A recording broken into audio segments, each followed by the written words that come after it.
Hey there, everybody. Welcome to my channel. My name is Ryan Schul. I am going to try to make these teaching lessons a little bit more intimate, a little more personal. At the beginning, I didn't even know how the camera worked. I finally figured that out after about 100 videos or so. I don't know if I ever formally introduced myself, so now you know. I know some people found me on LinkedIn, so somehow or another, people knew who I was, but let me just make it official. My name is Ryan Schul. Worked on Wall Street for just about 20 years, maybe just over 20 years. Got my MBA in finance from Johns Hopkins. And here we are today. That was 20, 21 years ago, and it's been quite a ride. So I've already recorded about 145 videos, give or take one. And I think they've evolved. They've definitely come a ways. I'm going to try to make them a little more polished, more professional, but more refined. And we'll start with this one. So today I'm going to deviate from my normal Python scripting and automation and data science, machine learning, deep learning, artificial intelligence, all of these wonderful things that we have available at our fingertips that we never had until kind of recently, within the last few years or so.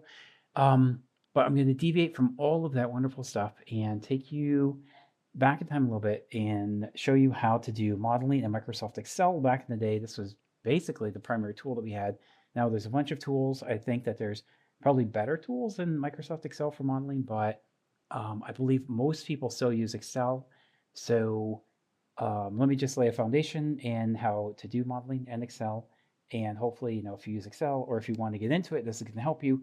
And if you want to get into learning Python to do similar types of things that we're going to see here today, that's another option for you to consider too. But if a lot of people are really committed to Excel and you're fully vested in this thing, that's fine too. So let me take you through some of the fundamentals here about how to do financial modeling in Excel. So Excel is a very powerful software tool. It's probably the most popular tool in the world for software.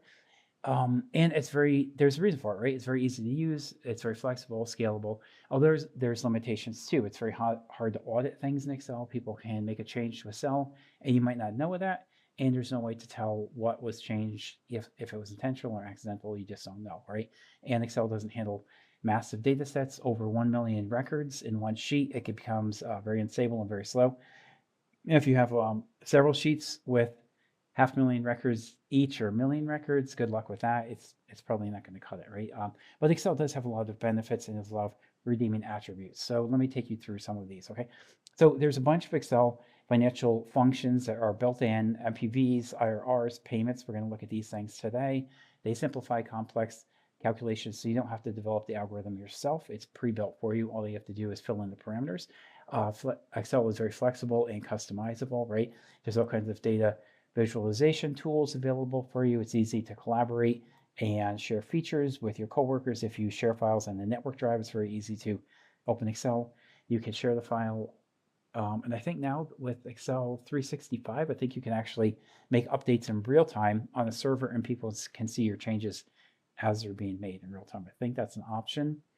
I think I saw that a while ago, but I'm not really familiar with that type of thing. I know Google Sheets will do that and Google Docs will certainly do that. So anyways, back to Excel, you can do all kinds of scenario analysis and sensitivity analysis. We'll see some examples of that. And this is really the industry standard. So Excel is a great tool. Again, I think it's probably the most popular software tool in the world today. And this is a standard which people measure other software tools by, right? So if you're going to live up to the expectations, you better bring your A game, okay? And I think Excel does that for the most part. Again, there's some shortcomings, but I'm not going to focus on that today. So this whole teaching lesson is based kind of on the class I had back in grad school. This is about, by now, probably 21 years ago. So it gave me a great understanding about Excel and about finance at the same time, right? And if you build a strong foundation, you can build on top of that foundation, right? If you have a weak foundation, it's hard to build on it. Your knowledge base might collapse, it might fall down. But if you have a solid base, you can build on that base and you can build as high as you want and as big as you want, okay? So let's take a look at some things here. So using sum to compute profit and loss. So here's the sales, and I'm going to go through this pretty quick. I'm going to share this workbook with you at the end so you can go through all these sheets. We have a whole bunch of sheets. If I go off to the right here, I think we have about 20 something, maybe 25 sheets. If I hit Alt F11, we can go into the IDE. This is the integrated development environment. And you can see over here, here's sheet 1. It goes in numerical order. So here's 2, and here's 3, 30, 29. So I think we have 29 sheets. I think that's what we're looking at. So it's quite a bit to get through, but let's try to do it. And by the way, if you right click over here, I'll show you a couple tips along the way. If you right click on this first arrow over here, you can go back to the beginning of the workbook. Okay, instructions. So you don't have to click through all the things. You can hit control and page down to go to the right, control page left takes you to the left. And again, if you click on this arrow and go to this and hit OK, it takes you to the very last sheet in the whole series, right? I want to go back to the beginning, so I'll right click and go to the beginning and double click on that. Okay, so here we go. Simple profit and loss. Here's your profit. Here's your, here's your sales. Oh, profit and loss. Here's your sales. COGS, this is cost of goods sold. Depreciation, you subtract these interest. Profit before taxes, this is the cost of doing business. Subtract out your taxes and you have a profit of $219. Congratulations, pat yourself in the back. Control tilde, which is the key underneath the escape key on the top left, will show you all the formulas. Okay, so you don't have to guess. If you go back here, you see the calculation view. Here you see the function view or the formula view. So that's control tilde. You can switch back and forth. So control page down takes us to the next sheet. Let me expand this a little bit. Okay, U.S. federal income tax. And let's see, I'm gonna do control tilde. I just put this together like a couple of days ago, but I certainly didn't memorize everything. So if I double click, I see 10 times 7150. Whoops, that's the Windows key. I think you want 10%. I think you want to do this. This is okay, but I think this makes a little bit more sense. Equals 10 times 7150, just to make it more dynamic. Okay, tax on income to 2950. Okay, so we have 2950 minus 7150. Okay, so these are the progressive tax brackets. That's what we're looking at here. And I think we could do this a little bit better. Equals that times that minus that. Okay, so here's the progressive tax bracket. Let me subtract out, hit enter. 3285, and this is B11 minus 2950. Okay, and there's the income tax. Let me see, tax on income over 2950. I think we can actually do this. Yeah, so you have the higher number minus the lower, and you multiply by that, and then the total tax would be the sum of those. Okay, so you could do 14,325, or you could do this equals sum. And select these guys right here. Oops, sorry about that. What was that? What the heck was that? Equals sum. Open bracket. And select these three. Close it. 14,325. Average tax rate is the total tax divided by your income, and marginal tax rate is 25%, right? Because that's how far we got before we used up all our taxes, right? All our tax benefits. So that was that. I'm sorry, 75,250 minus 2950 at 25%. So you can see how it's going higher and higher and higher. If I insert a chart here, insert chart, we can see a little line chart. This is fine right here. You can see as your income increases over this amount, but not over this amount, the tax increases too. So it's progressive. It's going up a little bit here. It's going up higher at a higher pitch here. Then it slows down a little bit, slows down a little bit, and it plateaus over here a little bit more. So as you earn more and more money, you actually pay a relative smaller percentage of tax. Okay, so we saw profit and loss, simple taxes. Here's tax schedules. Okay, let me blow this up a little bit. So what we saw before, if the tax is over this but not over this, you pay this amount. Okay, so that's how it works. That's what we just saw over there. And this is a little bit old school, I think. Oh no, this is right. This is right. So the other one was doing like some kind of like primordial or primitive kind of calculation. This is the way you want it to be, right? So if it's over this amount, 7150, but not over 2950, pay 50%. If it's over 2950, but not over 70,000, pay 25%. Over 70K, but not over 146, 28%. Over 146K, but not over 13, you pay slightly more. And over 319, you paid this amount, right? But if you see carefully, so this would be the last tax you pay, right? Income over 2950, and the total would be 4735. But if you had income over 2950 and it had 7350, it would be equals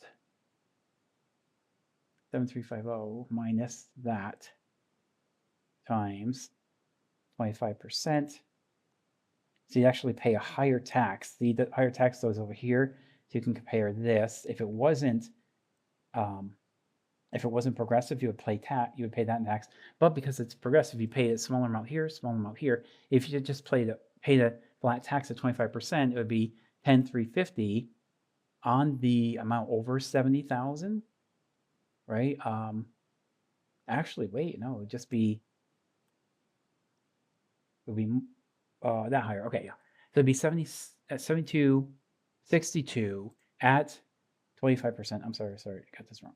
All right, bear with me. Okay, so if you just played a fat tax at 25%, it would be 70,587.50. It's actually progressive, so you pay a smaller tax, 10% up to that amount, then 15%, then 25% if you exceed that amount. If you paid flat tax at 70K 350 at 25%, it would be much higher, right? So your tax savings is actually minus that 12,844 savings in tax just because it's progressive, right? So people complain about paying tax, you and me and everybody too. Nobody likes to pay tax, but actually the government is giving you quite a break because it's progressive, because it's increasing, but it's increasing at a slower rate. You actually save quite a bit of money. If it was just flat at that amount, you'd pay a much higher rate of tax, okay? So here's tax schedules for corporations, similar type of thing. That's for individuals over here.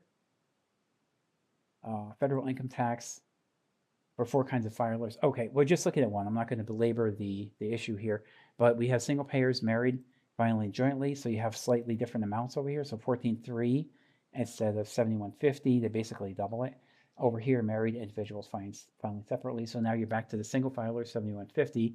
So it's actually like a marriage penalty, right? If you get married and file single, you have a penalty. Here you're paying 10% over this amount. Here you're paying 10% just over this amount, right? So you're kind of penalized if you're married filing separate, and head of household gets kind of a break here in between married separate and single, and in between married filing joint. Okay, that's how that works. So here's income tax for corporations, kind of similar concepts, mostly similar, right? You have tax income over this amount, but not over this amount. Then you pay at this tax rate. Let's see, tax at 15%. So 15% of 5,000 is 7,500, and so on and so forth, right? And here's the total tax. If you sum up everything, 170,000. Average corporate tax rate is 170 over 500,000, right? So that's that. Okay, so let's move on to accounting. Okay, now accounting statements are great. My wife's an accountant. I took a few accounting classes. I decided to major in finance. Accounting really wasn't for me, but that's fine. That's fine. It's not for everybody, but let's take a look here and see what's going on and try to make sense of this. So we have first half year of accounting statements. We have cash and total assets. Okay, so cash is an asset and an asset is an asset. All right, just what it sounds like. Equity and total equity and liabilities. Okay, so equity plus liabilities equals assets, right? On the balance sheet, we'll see that in just a minute. Here's cash, taxis. So this is actually a travel service. So it'll have taxis. Maybe it's a black limo service. Maybe it's a yellow taxi. I'm not sure. But the total assets are 2,500. The equity in the business is 2,500. This guy has no debt. Debt's DEBT equals 0. If you had debt, we'd have to add that in. Debt plus equity has to equal assets. Okay, we'll see that right here. Exactly what we get. That's what we would expect too. So let me make that yellow just to highlight it. So here we have total assets. Now this is different, right? Taxes, we have cash at the end of the month. So here's the cost of doing business. You have cash beginning of the month, plus fares, that's money that you made, subtract gas and other expenses, salaries, cash at end of the month, 13,000, plus the taxes, you have a total of 31,000. Total liabilities and equity is 25,000. So these actually have to match. Right now it doesn't match, but let me make it match. This is off a little bit. L-I-A-B-I-L. I-L-I-T-I. Yes, is that right? L-I-B-A. L-I-B-I. L-I-A. BI. My eyes don't function as well as they used to. Let me try this again. LIABILIVI. Okay, I think it's fine. So liabilities has to be this minus this. Okay, by definition, balance sheet has to balance. So you have to have, and that has to be summed equals sum equals sum. Okay, we'll get there. 25,000 plus 6,000. Okay, so what is wrong with that?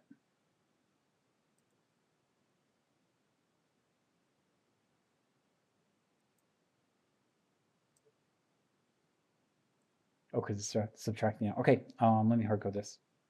Done. Okay, so now the assets equal liabilities plus the owner's equity. So this guy has to have 6,000 in liabilities, or if he doesn't, then it's 31,000 in equity. That's the only way it can be, because the balance sheet has to balance, right? So we can subtract that out. That's fine too. If there's no debt, then everything is liabilities, and then if there's no debt, there's no liabilities. Everything is asset and equities. Okay, and you can see over here, these match, so this is fine. So we saw a mistake, we fixed it. This is fine by default. This is initial stock plus accumulated retained earnings. Okay, and again, these balance, this balance sheet balances. So let's go down, we see some more examples. This side of the balance sheet balances with this side. So here's all your assets. Cash at the beginning of the month. Fares, that's what you earn. Gas is money out. Salary is money out. New and used to buy new taxis. Okay, so you're getting more inventory for your business, new taxis, and cash at the end of the month is 9,000. And you sum everything together, you get 45K. Great. And total liabilities and equity, we have taxi loans from bank. That is actually debt, right? So we have to repay that debt. That's a loan. And we have some equities over here. So this makes sense. So cash equals liabilities plus owner's equity. This makes sense. These have to balance. That's the balance sheet. All right, and I hope you're following along with me. We're going a little fast, but that's okay. Look, I'm going to share this workbook with you. You'll have it forever. You can take your time and go through tab by tab, and you have my narration here, so you can compare the narration to what you see on the screen, and then Google it, right? If there's something you don't understand, fares paid, like I just know that's for the taxi service. That's money coming in. If it's a positive, that's money in. If it's negative, that's money out, right? With very few exceptions. It's a couple exceptions. If I see one, I'll show it to you, but those are pretty rare. So anything positive here is money in. Driver salaries, it's money out. Owner salaries, money out. Fuel out. Out, out, out, out. Out, and then cash at the end of June. Okay, so if you sum this up, it should be all of the pluses plus the minuses, 88,000. Accounts receivable, this is coming to us. Maybe like a credit card, somebody charge a card, we'll get the payment within a couple of days, definitely before the end of the month, hopefully before the end of the month, or it rolls to the next month. Prepaid expenses, anything that you've prepaid that you haven't used yet is actually an asset. So if you owe money to the insurance company and your prepaid expense is zero, you're going to have to cough up 600,000. If you just paid 600,000, you'll use that up over the course of the next several months, over the course of the next 6 months or 12 months. That is your insurance. You can prepay your insurance, and that's an asset that will go to zero by the end of your fiscal period.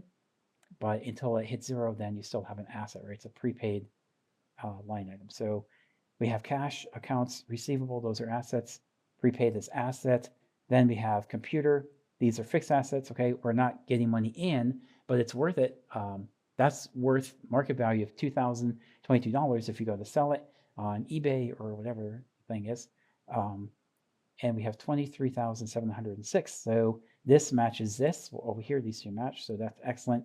This is the assets.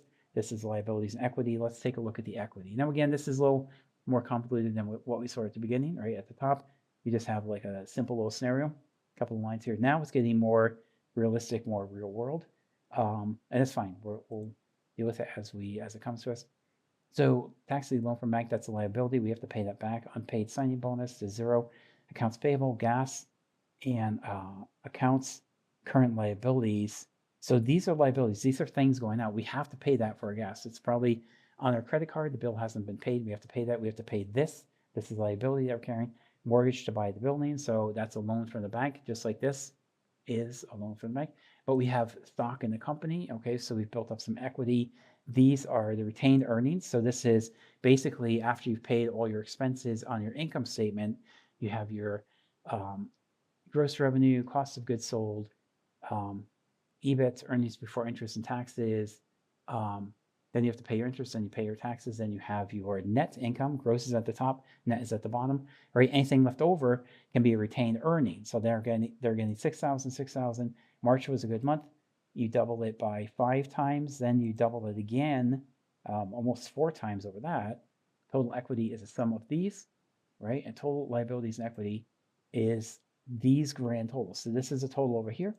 This is a total over here. This is a total here. You sum that up and you get 236,706. If I put my mouse down here at the bottom, you can see 27 down bottom right, like the southeast corner of the screen here. But why does this balance sheet balance? So this is a more complicated scenario than you see over here. This is very simple. This is a little bit more real world. It's more realistic. I had to put in a cash plug here to make this balance. So if you just look at this by itself, we have the total over here. This is total current assets, which is all these, right? So this is a total, this is a total, this is the total of everything. Then we get this total right here, and we're taking the 3 totals, right? So 2 totals. So we have total current assets and total fixed assets, which equal 222,486, and we have 236,706, but we actually have a difference, right? Assets equal liabilities plus owner's equity. You have a difference of 14,220. So the way we make the balance sheet balance is we put a cash plug over here, 14,220, and now the total assets equal total liabilities. So it has to be that way, right? Assets has to equal liabilities. If they don't, you have to use this cash plug over here to make it equal. So you have to contribute 14,000 to make these equal. Otherwise, if these don't balance, you actually don't have a balance sheet, right? It's not just called balance sheet because it sounds nice. It's called balance sheet for a real reason, because the balance sheet has to balance. If it doesn't, put in a cash plug and make it balance. Okay, and that's how you do that. So here is the first model I think is pretty interesting. Some of that was accounting, some of that was just preliminary setup here. So this is the future value of an investment. Let's say you take $100, you invest it, that's the initial amount. Interest rate is 6%, number of years is 2, and account after balance after year n years is 112. Oh, I see. Okay, so the 2 is there. So they're doing that after 20 years. If I put this to 20, this is 320, 731. That matches that. That matches that. Okay, so make those match. Okay, so we're just saying we can do all of our future values in one single cell. This is 1 plus the interest rate times the initial amount, $100. So it's 100 times 1.06 raised to the power of 20. Before is 20. So that's how you get 320,713. If you put this in one cell, you can do year by year, period by period, right? So that is year 0. You have $100, nothing's changed. And this is the FV of the same type of calculation, right? So you can do a homegrown calculation for future value. It's the original amount, 100 times 1 plus 6% raised to the power of 0. This is raised to the power of 1, raised to the power of 2. This is raised to the power of 20. Okay, so take a look. If it does make sense, just spend a little time, get intimate with it, get acquainted with this, and it should make sense. Google it if you don't understand. So we made our own function right here. We can use the future value function. Again, we take the rate, the interest rate that we're looking at, 6%. The second parameter is the number of periods. This is 1 period. 0 is the payment. There's no payments out. Okay, this is just money going into the bank and just sitting in the bank and accruing from $100 to 320. And the present value is negative. Okay, so we have a negative B2, $100 out, because we had to put $100 into the bank. That's cash going out from our wallet into the bank. That's how we make our money. So if you look, all of these numbers match up right down the line, and you can see the plot here. I inserted a plot of all these numbers, and it's very easy to do this. If you click drag, go to insert, go over here to line chart, and let's pick a line right there. Boom, there's the line, and we don't need the year. The year is just given, it's on the bottom. That's how we create the chart. And then there's all kinds of different formatting you can do on the chart. Format data series, I think. This might do it. Let me see, does it? I haven't used these charts in a while. Okay, there's different backgrounds you can apply and all kinds of fun things you can do over here, okay? So that's how you create a chart. And I think add chart element. Wait, is there? You can put grid lines and everything on here, so it's kind of kind of cool what you can do here. And then if you wanted, you could do like a bar chart or something like that. Box plot, box and whisker part. Okay. So I think the line chart is the appropriate one here. You have to use different charts to communicate different visual messages to your audience. I think the line chart makes sense. Okay, so here's the same thing that we saw before. Future value. This is the homemade version. You have the 1 plus the interest rate times the original investment, 100, raised to the power of that. This is year 0. This is year 20, right? So this accrual amount at 3% is 180. If it's at current at 6%, 320, and at 12%, 964. So in 20 years, you put in $100, you get 12% return per year, which is phenomenal. You have $964. If you get only 3%, that's 180. That's what these plots over here represent. So this is the 12%, this is the 6%, and here's the 3%, and you have your, oh geez, what is this thing called? A key, or what is that called? Key legend. I think that's called a legend. So you have your legend over there saying, okay, yellow is 12%, purple is, or magenta, was it? Cyan, magenta, whatever, 6%, and navy blue is 3%. Okay, so that's how you do that. Okay, so here's present value. So present value, again, you can make your own homegrown formula.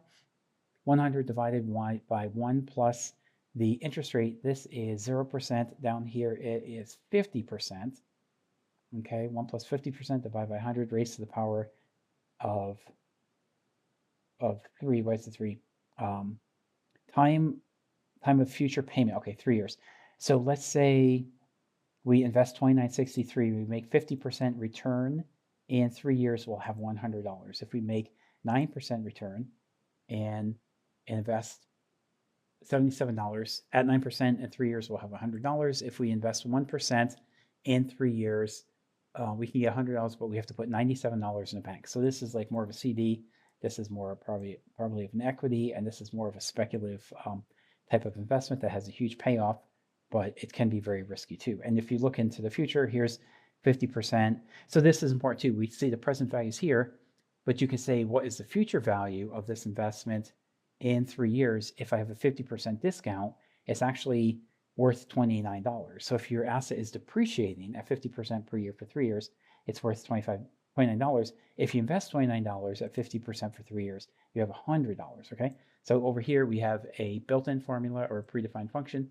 So before we saw FB, this is a PV function. You have A8, which is the discount rate, and it tells you over here, it gives you guidance. A8, NPER, that's numbers per period. Payment is the payment out. That's 0. There's nothing going out after the initial payment. We have $100, but nothing else out.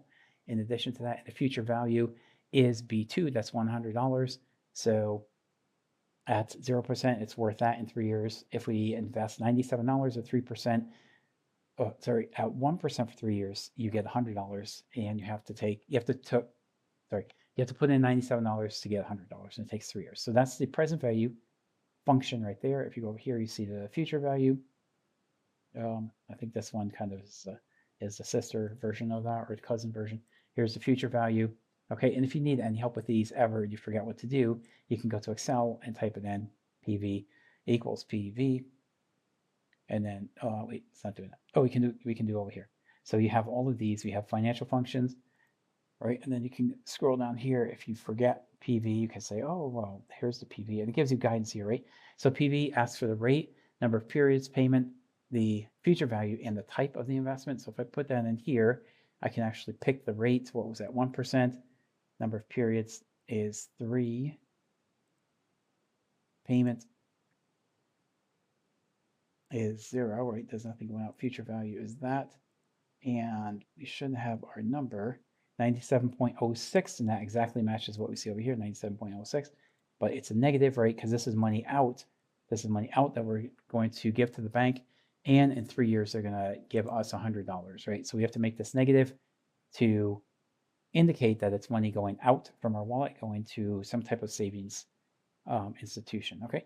So hopefully that makes sense. We're moving along at a pretty good clip here, but again, you have all the narration. You can go back in and listen to it over and over as much as you want.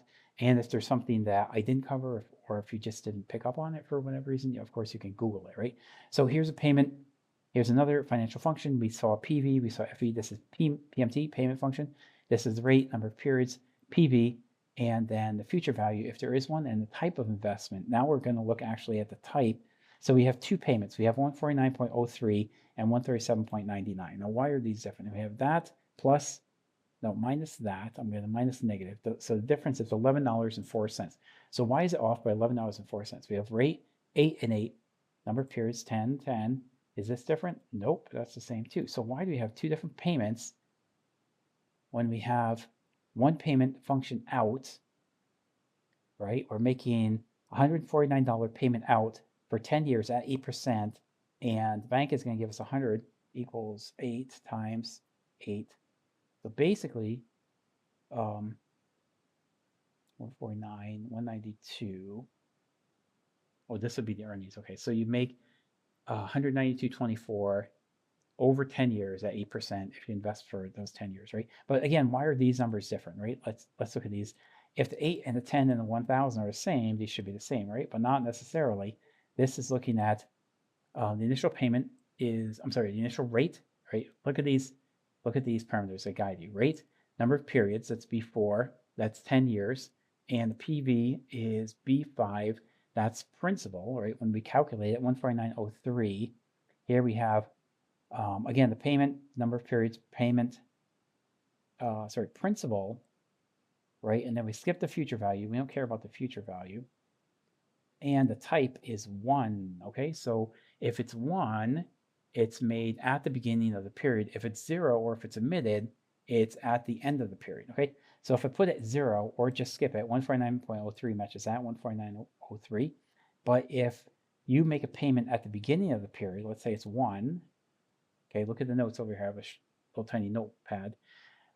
If 0 or omitted at the end of the period, if 1 at the beginning of the period. So this amount that you pay out of pocket, remember, is negative. This is coming out of your wallet, going to the bank. You're going to have $1,000 at 8%, 10 years. But you pay less than this guy, right? Because you pay at the beginning of the year.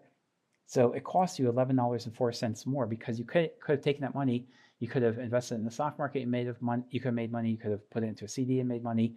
You could have use the money for whatever you need, right? Today, if you wait 1 year to make that contribution, the bank is going to say, hey, give me more money, buddy, because you made me wait 1 year. I can't invest the money. And inflation has eroded part of the purchasing power of that dollar. So now you have to pay me an extra $11.04 to get the same $1,000 back in 10 years. So hopefully that makes sense. If you pay the bank today, you only have to pay them $137.99. They'll give you 110 years. If you wait until December 25th to pay the bank, or December 30th, whatever, the end of the year to pay the bank, you have to pay $149.03. You have to pay more because you paid at the end of the period, right? So 0, or if you just skip it, it's at the end of the period. 1 means beginning of the period, so you pay less. So the money, you can use the money less time, but you pay out less. And it's really net. It comes back to you like the same, right? If you want to use that money today, it's going to cost you. If you don't care about it, then it's going to cost you less. Okay, so this is what we saw almost before. This is an NPV, so it's a little bit different than a PV. You have your payment out. Let's say you put $800 into an investment. It could be 800,000. This could be whatever, car wash. You're opening a McDonald's franchise or Burger King or whatever. All right, that's your payment out. And these are payments coming to you over the next 5 years. Okay, so the NPV is basically the discount rate, right? It's going to guide you again. It has this little bubble that pops up. Value 1, value 2. You can set this as a range right here. You can say B6 to B10 plus B55. So this is net. So you have to add in the amount paid. You want to find the net amount to you. So net is after everything, after all expenses. If you just look at the present value, it's going to be much higher because you don't have the net amount. This is just the interest rate or the discount rate, all the payments, right? That's worth $1,000 to you. But this guy over here, he's only getting $200 because he's accounting for the initial commitment of $800, right? If you subtract that out, the net amount to you is $200. If you don't subtract it out, then it's going to be higher, right?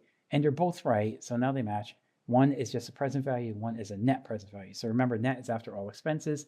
PV is just a cash flow to you. These are the cash flows, right? So the PV looks better, but if you're going to make this initial investment, you still have to account for it, and it's still going to be negative 800 out.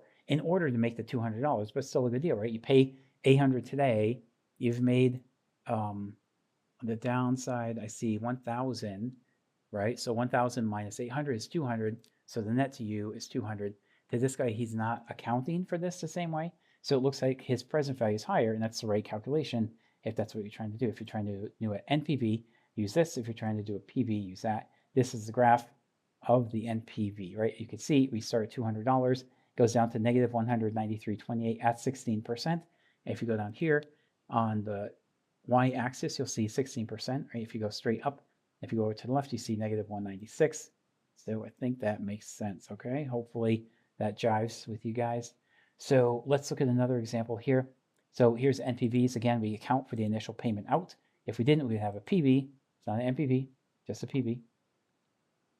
All right, so it's 0%.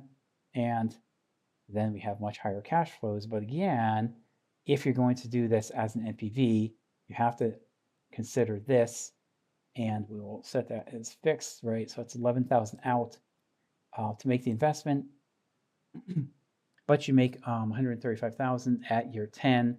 You pay it back, so it's actually zero. So is this a good investment? It's really not a very good investment.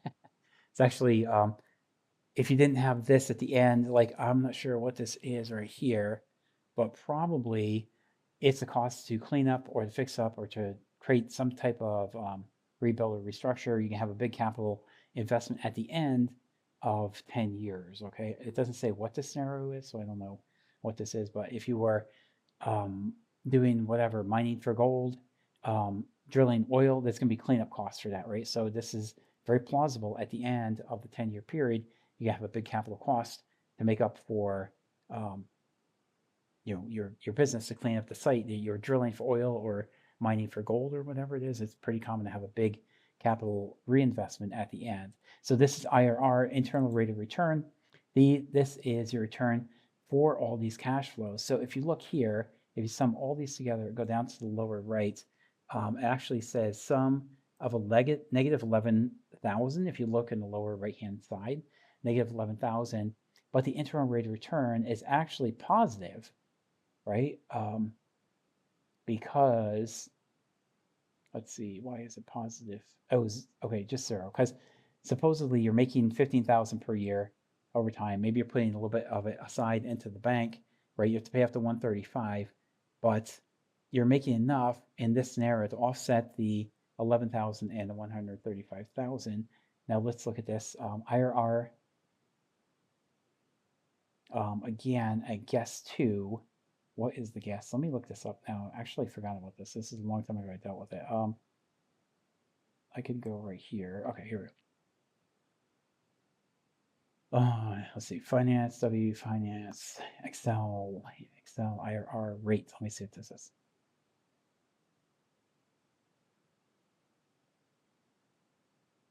So on the same page here. Okay, IRR is the internal rate of return for a series of cash flows.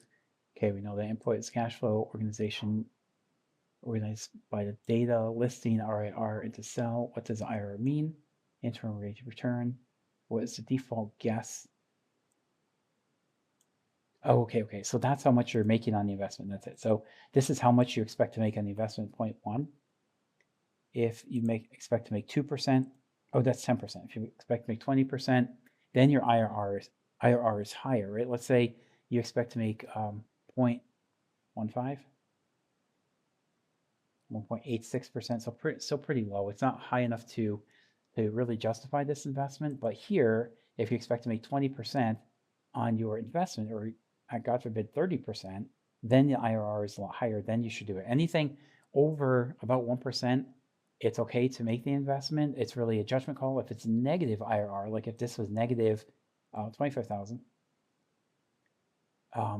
probably doesn't make a whole lot of sense to make this investment, although it still is positive. Oh, because we're getting this over here. If you get 0%,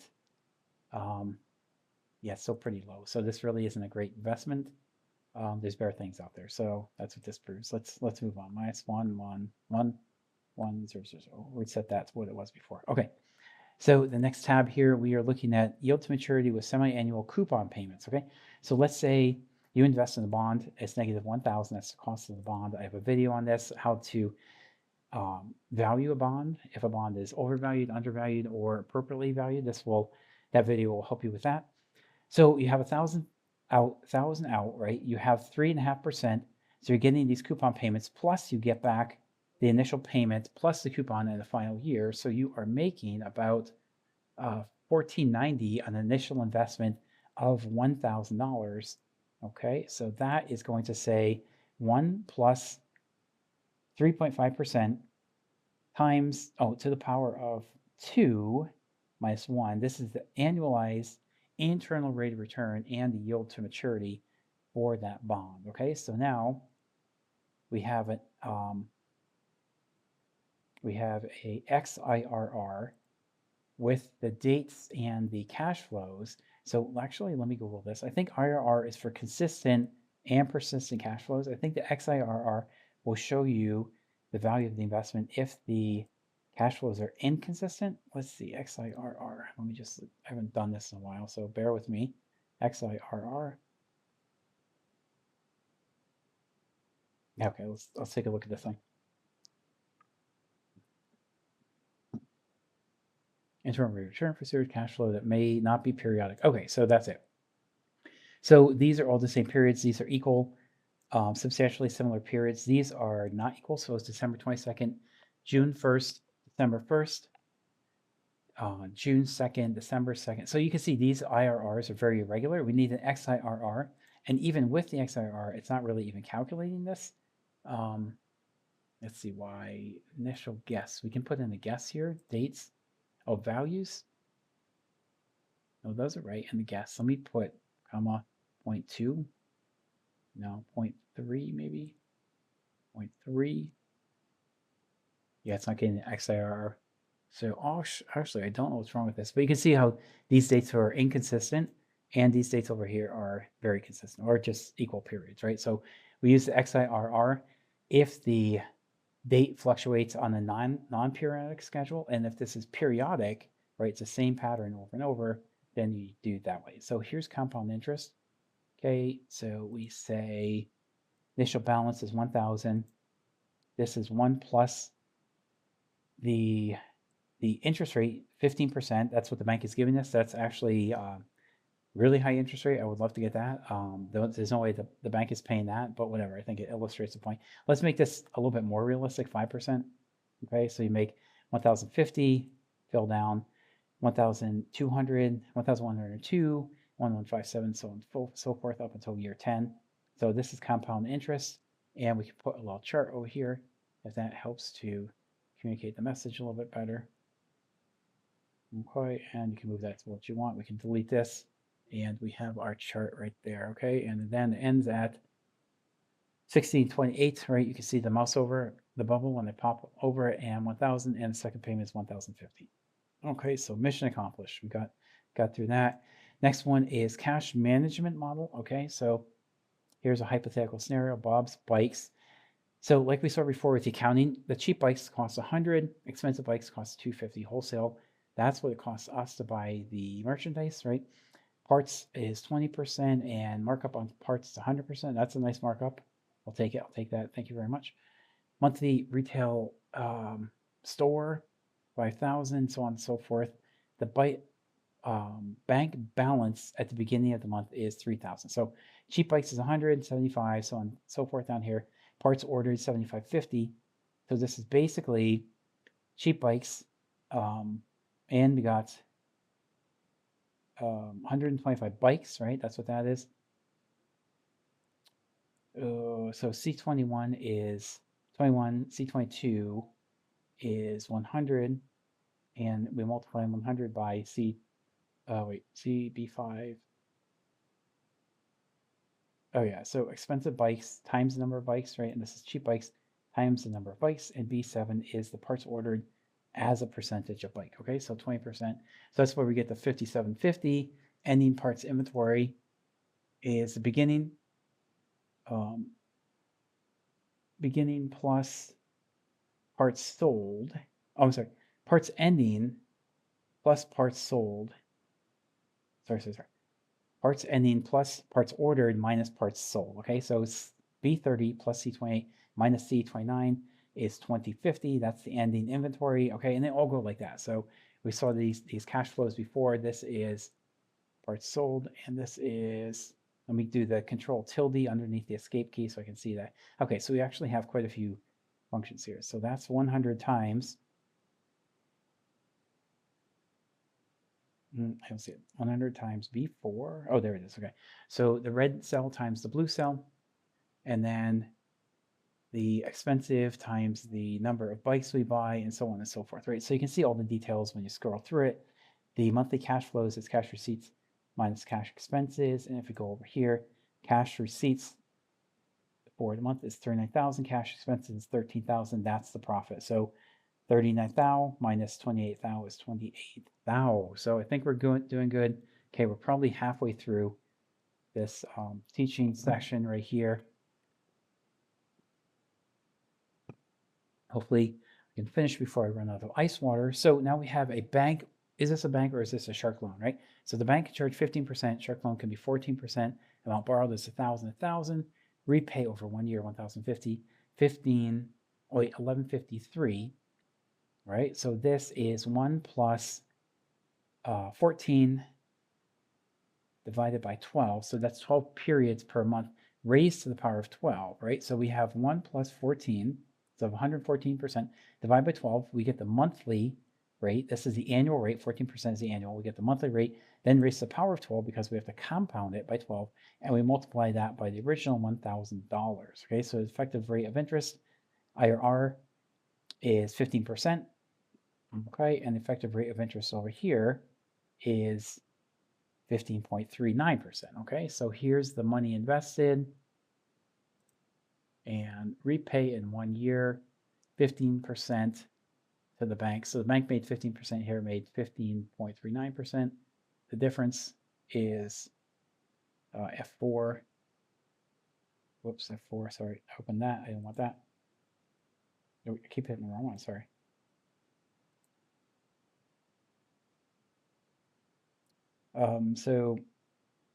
The monthly interest rate, so that's 114 divided by 12, that's what we saw over here. Okay, 114 divided by 12 is 1.20, and 15.39% is the total IRR. So you can calculate the homemade way. This is your IRR, 1 plus the monthly interest rate raised to the power of 12 minus 1. You take that into a fraction, so that matches that. Okay, that is the IRR matching. Okay, so you have the function, the built-in function, IRR, or you can make your own. There's two ways to do that. So here's a simple mortgage. Let's say you borrow 100,000 from the bank. That's the borrowing rate, and you have to pay this much per year. So 1492 is the annual payment. Why is it 1492? This is a payment to the bank. We saw this before. We saw the FB is future value, PV is present value, PMT is the payment you make to the bank, right? So you start with the rate, that's 8%, the number of years in the period, that's 10 years, right? It's going to be broken down by year. Okay, if we did this by 12, it would be that divided by 12. So 1,241 per month, or 14,902 per year, and we borrowed 100,000, and we pay back how much? 149,029. So the bank IRR is 8%. So the bank made 8% on this loan. It gave us 100,000 at the beginning. We paid this to the bank. 149,029 on the bottom right-hand side of the Excel sheet. 149,029. So the bank made 8%. Okay, so that's worth it for the bank. And this is basically what the bank will do. If it can make a positive IRR, it's going to loan you the money. It can. That's still positive. That is still positive. That's still positive. That is still positive here. Now it's negative. If the bank can get, let's say, negative 2,000, negative 2,000. Let me put that more. Negative 5. Let's put a little more. Okay. I'm just guessing here. Okay, so it's pretty close to 0%. If the bank can just get this, it's actually negative. It won't make the loan. But if it can get this down 1, it will make the loan. It's making 1%, right? But the bank is kind of greedy. Obviously, it wants to make more, so here it's going to make 8%. It's definitely going to do the deal for you. So 30-year mortgage with points. Here's the original amount borrowed. The term of the loan is 30 years. The interest rate is 8%. Discount points is 1% original fee. Let's do control tilde to see what's going on here. So here's the payment. We see this all the time. Start with the interest rate divided by 12, comma, loan year times 30. So 12 times 30 is 360. Subtract out the 1,000 because that's money going out, right? Out from the bank. The monthly payment for us as a mortgage owner going to the bank is 733. The monthly interest rate is 6.8%. Okay, you can see calculated by this. You have the 30-year times 12, so 360. The interest rate is, or the payment is 733, so the payment matches that. And then the PV is 9850. Okay, we got that from this formula right here. 1 minus the points divided by 100. Division goes first, so it's actually the points divided by that. And then 1 minus that, so 85 divided by 100 is 0.85 minus B6, which is 5%. So that's how you get the 9,500. And this is the IRR again. So the bank will definitely do this deal. It's making money. It's making 8.4%. The bank is totally on board with this, right? That's a good deal for them. Lease versus purchase with residual value. So here's the asset cost, annual lease payments, residual value after 3 years. So that is what you can sell the item for. This could be a car. This could be a cheap car loaned from a car dealer, right? Certainly not a brand new car at $4,000, but probably a little bit older car. The car company is making $1,500 for 3 years, so equals that times 3. So they make $4,500, and the car is worth $800 at the end. So they made $500 plus 800 equals 500 plus 8. Was it 1,300? 1,300. Okay, so the car dealer makes 1,300. They're going to make the deal for us, and this is money saved by leasing. So this is a lease down here. So purchase is 4,000. The lease amount is 1,500. Then 1,500. So we have to pay 1,500 or 4,500. No, 6,000 for 3 years. Or this is the difference. 4,000 minus 800 is 32,000. So the PV of the cost is bank rates 15% plus, actually this is the PV, so that was actually a mistake. NPV would have the cash flow out as the 4,000. If it's a PV, see the difference there? That was actually a mistake. If it's this is a PV. Oh, no, wait, I think I made a mistake. Sorry, you know what? Dang, I think I made a mistake. No, that was right. So the NPV, you add in the original cost, right? Because it's a net of all those costs, right? So for the PV, it actually looks like that was right. So this is the PV of cost. This is the PV of cost. That's correct now. If it was NPV, you would do this, right? Plus 4,000. Wait, what it? Oh, that has to be plus.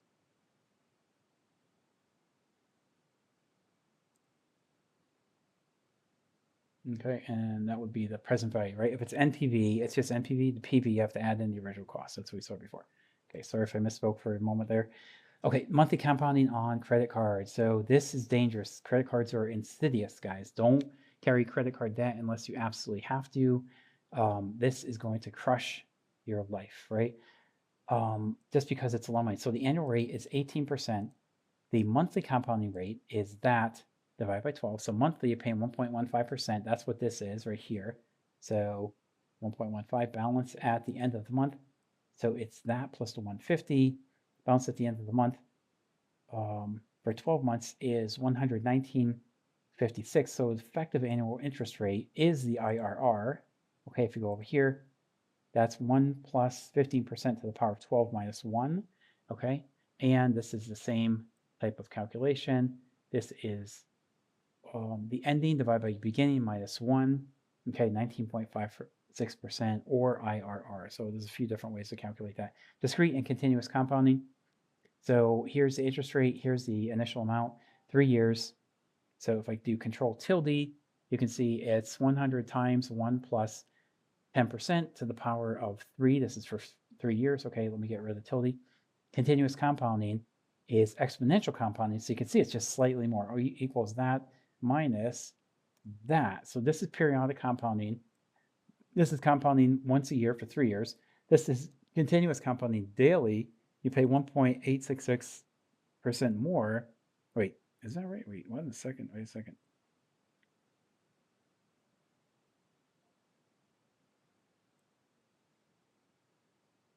That's just dollars. That's not percentage. That's just dollars. So you pay $1.89 more for continuous compounding, and you should see the same thing down here. So this is, oh, and this is borrowing, right? So this is slightly less. Discretely compounded present value, continuously compounded. So anything with an exponent right here, exp, is continuous, right? If you lend money, $100, or you lend 74 continuous, you would get 100 at the end of 3 years. If it was discrete, compounding once a year, you could lend 75 and get 100 in 3 years. If you borrow money at discrete level, 3 years, it's $133 you pay in interest. Exponent is the continuous compounding, daily compounding, you would pay slightly more. So credit cards compound at a daily rate, mortgages compound at a monthly rate, right? So if you prepay your mortgage at the beginning of the month, middle of the month, and end of the month, 3 times during the month, you'll actually save money, even if you pay the same amount. If you pay at the beginning of the month, just at the beginning and not at the end of the month, you'll save money. If you pay a mortgage at the beginning of the month or the end of the month, it doesn't matter because it's monthly compounding. But if you have daily compounding, you pay your credit card right at the beginning of the month, you can pay the same amount that you paid at the end of the month. You'll pay it off cheaper and faster just because you're paying sooner, right? And you're paying that continuous compounding daily rate quicker. So NPV is what we saw before, all the cash flows plus the initial cash flow. That's why it's net. You subtract out the initial. If it wasn't net, this would be a PV, the PV calculation, right? 102, but we know it's net. So we'll add in the PV because we have to count for that. It's not $0 to do business. It costs $1,000 to do business. Here we see the same thing. Okay, money out is 100, and you make 714 over the period, right? So let's move on. So NPV and PV, so we'll see the same thing before. So PV, right, we don't take into account the initial cash flow. We have all the cash flows and the discount rate. Here they're even. This is the crossover point at 15%. Okay, and that equals that, right? Because we have NPV, the 15% discount rate, there's the 15%. So that right here matches that. If I match those up, I'll put that in yellow just so you can see they're the same. This right here matches that, and the NPV matches that, right? So here's the NPVs. You account for the initial cash flow out 1,000. PV don't account for the initial, okay? So one is net and one is just straight up. Okay, so here we have NPVs. So 2 projects, NPV, Project A and Project B. So we can analyze these 2 projects. So NPV, remember, dollar out at the beginning, you have to count for it. Dollar out 350, 450 over here. So what is going to have the better, what's the better overall investment here, right? So if we look at this, we have 500 out, we're getting for 5 cash flows, 100, 100, 150, 200, 400, 250, 250, 250, 200, 150. So what's the better investment? It's kind of hard to tell if you look at that. But if you look at the NPV over here, you can see this has a lower NPV. This is higher NPV. Basically, we want to go with higher NPV, higher is better, and higher IRR. This higher IRR is a little bit lower. This is a little bit higher. So we want to go with a higher one. So that reminds me, I could go do this over here. Oh, we already got it. I was going to add it. We already got it right there. Okay. There's no need to do it. What, were we missing one or something? Oh, I guess we could do this. I thought we were missing something over here. So here's the IRRs out. And go to the right. Control R goes to the right. So here 41%, 44%. So the IRR is actually better here, but the NPV is a little bit lower. The IRR is better here and the NPV, I'm sorry, worse here, and the NPV is better. So that's a good question. I forgot. If the IRR is better or NPV is better, which one do we go with? Let me see this. I think it's the NPV. Let me see. This is an important question. If IRR and NPV different, which should we use? Okay, here we go. They'll both tell you how positive or negative the investment profit is. Both these measures, capital budgeting process, given a firm needs to calculate.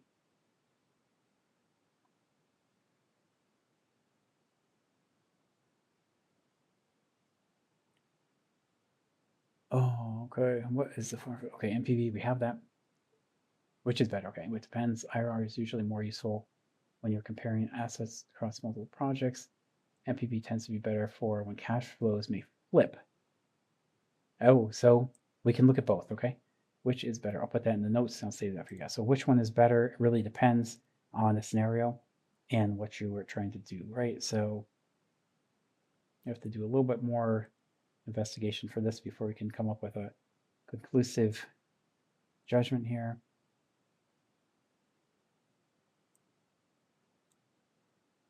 Okay, but at least we have a good starting point, right? So it's a good point to start a conversation. This has a little bit lower NPV, this has higher, this has lower IRR, this has higher. So it kind of depends case by case. NPV tends to be better when cash flows may flip from positive to negative. And IRR is more useful when you're comparing across multiple projects or investments. So this is 2 investments, 2 projects. So I'd say go with the IRR. This is probably the better one in this case, right? I'll make that green. But this would be the better NPV. But if we're going to undertake which project, it would be project B, right? Because we're comparing 2 projects. If the cash flow changed a lot, like 40, 500, and then, I don't know, 800, I'm just making up some things here. And then 900. So clearly you would go with project B, right? Because the NPV and IRR are higher. If it's only the IRR that's higher, you would go with that, right? So is this the original? I think this is okay. So I'm going to leave it. I'm going to save that. Okay, and I'll share that with you guys later. So ranking projects. So we just did that. Okay, we're done there.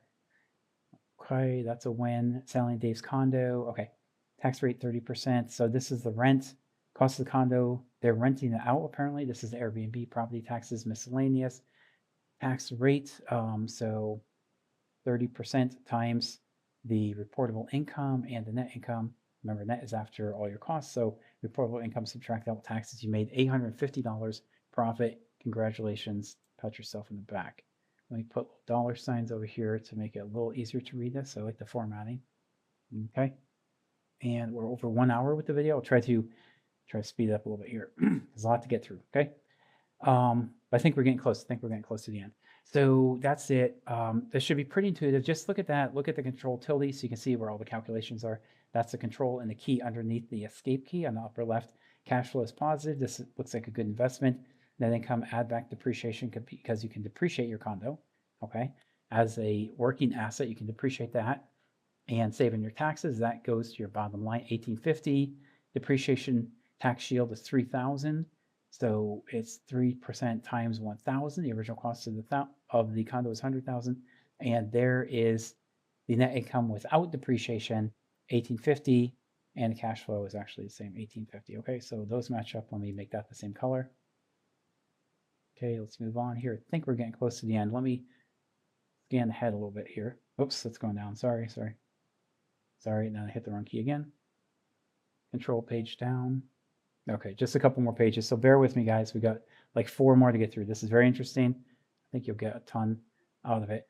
So here we are looking at portfolio of a stock and the efficiency of the stock. So we have GM and Microsoft returns. These are the years, okay, and the returns. So let's see the average return.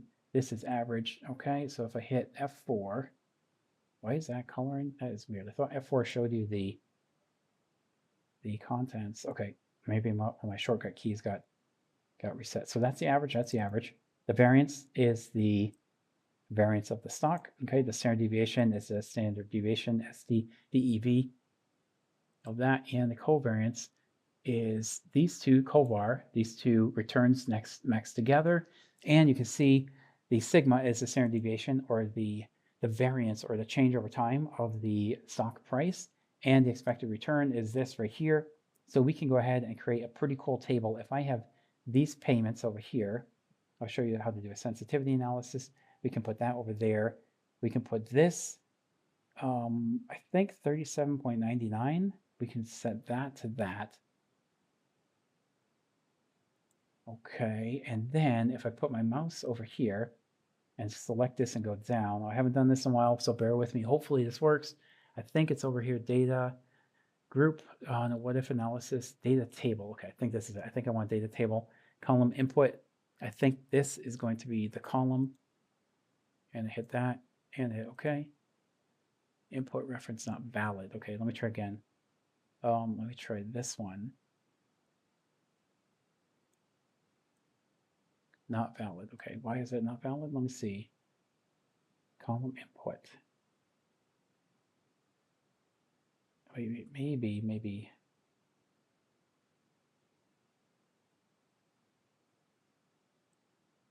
And I think I see what's going on here. This formatting is off a little bit. That's 37.99. Let me try this again. Oops.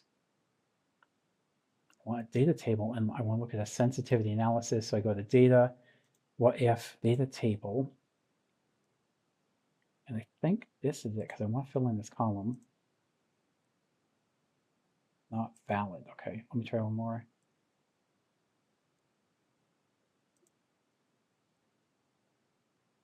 No, that just filled down. Oh, what is it? Why would it do that though?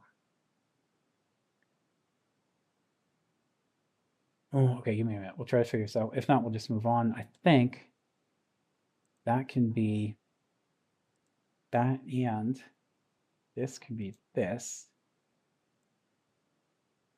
And I think we can do a sensitivity analysis like this. Let me try columns because I want to fill in the column. What if analysis, data table, column. I'm going to go with this. I think that is the one here. Now it's just filling down, sorry. So I forgot how to do this, but you can create a sensitivity analysis based on this, right? So you can get the sigma and the expected return together and then plot that. If we go over here, we can pick a line chart to do the plot. Okay, and it shows us this is increasing over time. And let's see, this right here is expected return, and this is the sigma or the standard deviation of this portfolio right here. If we go over here and click on that, you can see it goes to sigma and expected return, right? And if I go over here to formula data series or change series chart type, that might be it. Now, formula data series. Whoops, I have to click on it.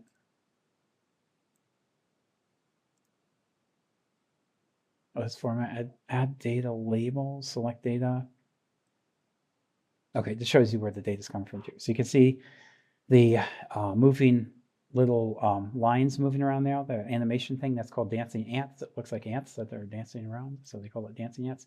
And you can see where this comes from, this sheet, and you can reverse the rows and the columns, right? And you get this kind of bending curve right here. This shows you the standard deviation versus the expected return of the portfolio, and this shows you the optimal point on the portfolio to pick. So you go to the furthest northwest part, you have the least risk. So you can see the risk is on the x-axis and the return is on the y-axis. You have about 12% risk right here.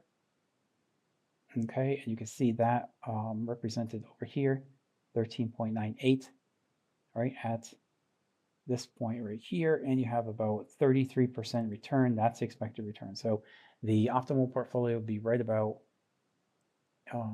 here, right, where the standard deviation or the sigma is the lowest. So let me mark that. Let me indicate that. Okay.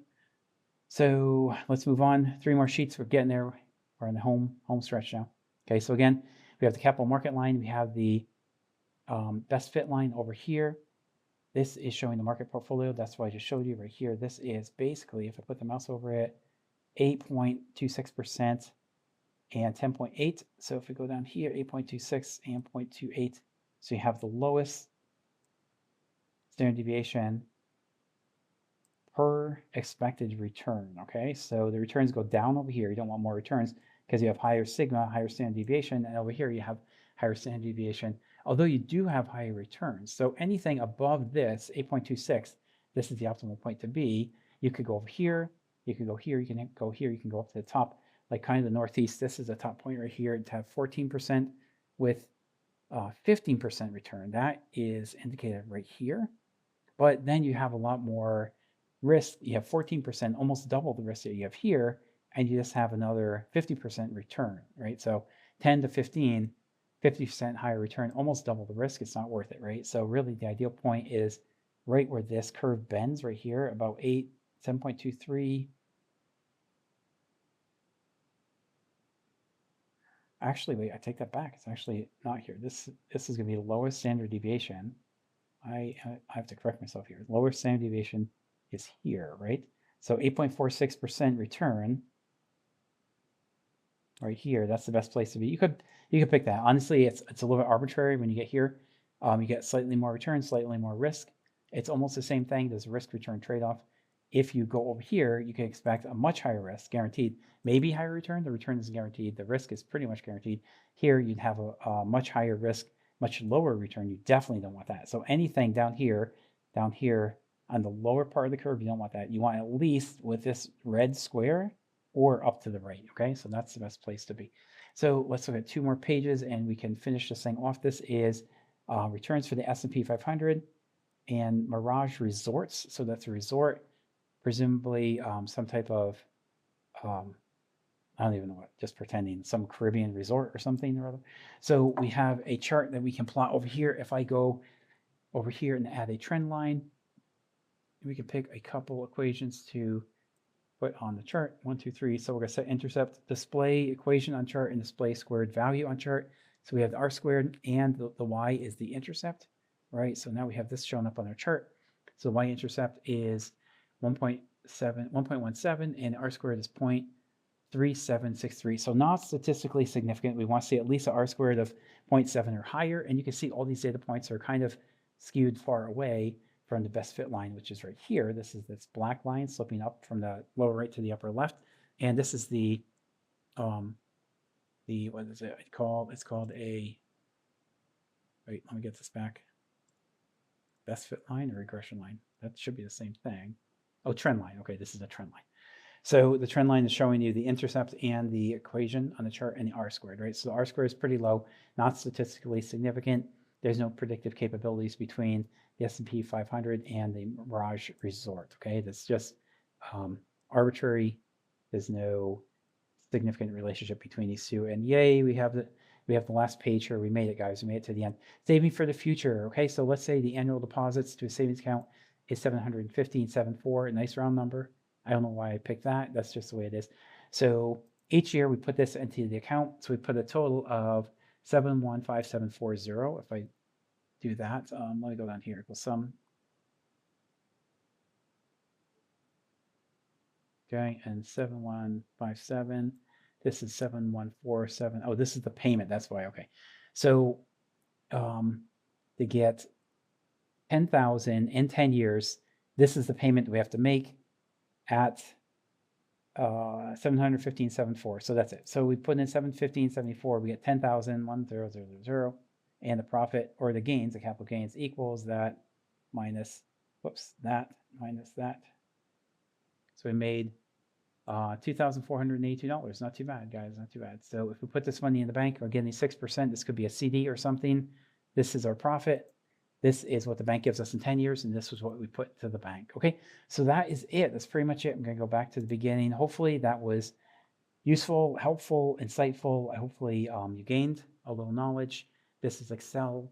Financial modeling using Excel. Excel is a powerful tool for all kinds of scientific, computational work, engineering, even chemistry, biology, of course, accounting, as you just saw, finance. This is one of the most popular tools in finance today. This is probably like a beginner to intermediate level class. We did cover some convoluted stuff that is a little confusing. We went at a quick pace.